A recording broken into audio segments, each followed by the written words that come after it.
नमस्कार, आप देख रहे हैं इंडिया की दहाड़। मैं हूं आपके साथ ओम पांडे। तो आज के इस कार्यक्रम में, इस एपिसोड में हम आपको कहानी बताएंगे लुटेरी दुल्हन की, उसके बॉयफ्रेंड की और उसके नकली परिवार की। कैसे ये लोग मासूम लोगों को फंसाते हैं और लूट कर फरार हो जाते हैं। कैसे आए ये पुलिस के हाथ, कैसे फूटा इनका भंडा, सब आपको बताएंगे। तो चलिए कहानी की शुरुआत करते हैं। वो कहानी जो हकीकत से कहीं ना कहीं जुड़ी है। तो आपको बता दें कि यूपी के सुल्तानपुर जिले के हकीमपुर गांव में पूजा रहती है। पूजा, जिसका असली नाम कौशल्या है, नकली नाम पूजा बना रखा है। उसकी शादी होती है, 4 बच्चे होते हैं, 2 बेटियां बड़ी हैं, 2 बेटे छोटे हैं। उसके बाद उसकी पति से अनबन होने लगती है, तो पति उससे दूर दिल्ली में रहने लगता है, जहां वो मजदूरी करता है। अब पूजा ठहरी ऐश की शौकीन। उसे तो पैसे चाहिए थे, ऐश करनी थी, मगर पति ये सारे शौक पूरे नहीं कर पा रहा था क्योंकि मजदूर है और पति छोड़ के भी चला गया। तो फिर पूजा यानी कि कौशल्या ने सोचा, अब मैं क्या करूं, मेरे तो बच्चे भी हैं। और जब उसका पति उसे छोड़ के चला गया तो उसका उसी के गांव में एक राकेश नाम के लड़के के साथ संबंध बनने लगे। वो उसका बॉयफ्रेंड बन गया।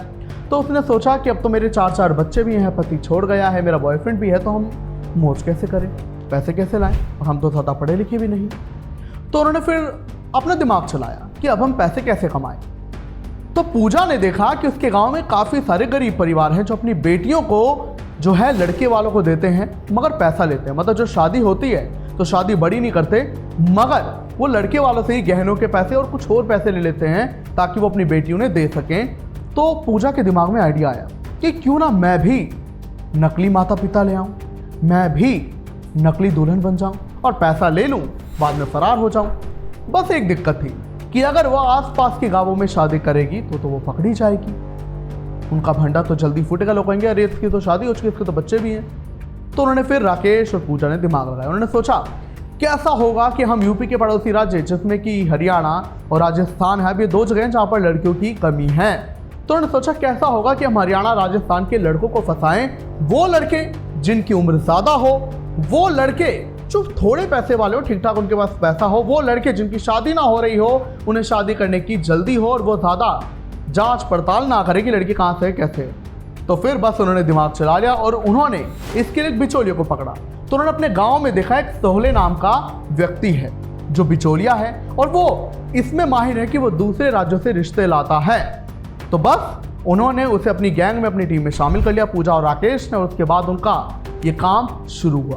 पहला शिकार राजस्थान के भरतपुर के एक लड़के को बनाया, सब पकड़े गए, जमानत मिल गई, बाहर आ गए। तो वो अपना दूसरा शिकार बनाने के लिए रेवाड़ी पहुंचते हैं, जहां रेवाड़ी के खंडोहा गांव के एक युवक जल्दी, जिसकी शादी हो नहीं रही थी, दिक्कतें आ रही थी। तो इसी के चलते वो जो है अंबेडकर नगर जो है यूपी में, वहां के गांव में शादी करती है 3 जून को रेवाड़ी के जलदीप के साथ। बस होता क्या है, विदा हो जाती है और उसके बाद वो शादी की पहली रात जो होती है, तभी जितना भी जेवर और कैश होते हैं उन्हें लेकर फरार हो जाती है, जैसा कि ये लोग अक्सर करते आए। पैसे लिए और फरार हो गए। और उसके बाद ये जो है, जब उसने शिकायत दर्ज कराई पीड़ित युवक ने, तो ये जो बिचौलिया सोहले था, इसके जरिए पुलिस ने फिर पूजा को पकड़ा, इनसे पूछताछ की गई। इन्होंने सारा फिर अपना सच उगल दिया कि कैसे ये पीड़ित लोगों को अपना शिकार बनाते हैं, कैसे लोगों को लूटते हैं दुल्हन बनकर। और जो माँ बाप हैं वो भाड़े पर ले आते हैं, 500 रुपये माँ को देते हैं और 1000 रुपये पिता बनने के देते हैं। और ये जो सोहले है बिचौलिया, इसका पिता ही इसका नकली पिता बनता था पूजा का। खैर, अब ये सलाखों के पीछे इनसे पूछताछ और भी हो रही है। वहीं अब बड़ा सवाल ये होता है कि देखिए, ऐसा पहला मामला नहीं है लुटेरी दुल्हन का, बहुत मामले आए हैं। लेकिन आपको सजगता दिखानी है कि भले आपकी लड़की की शादी में कोई भी दिक्कत आ रही हो, देर हो रही हो, मगर आप ऐसे ही किसी से शादी ना करें। मैं ये नहीं कह रहा कि दूसरे राज्यों की लड़की ना लाएं, मगर आप जांच पड़ताल करें, क्योंकि शादी का विषय है, जीवन गुजारना है। क्या कुछ आप कहेंगे इस मामले को जानकर हमें जरूर बताएं।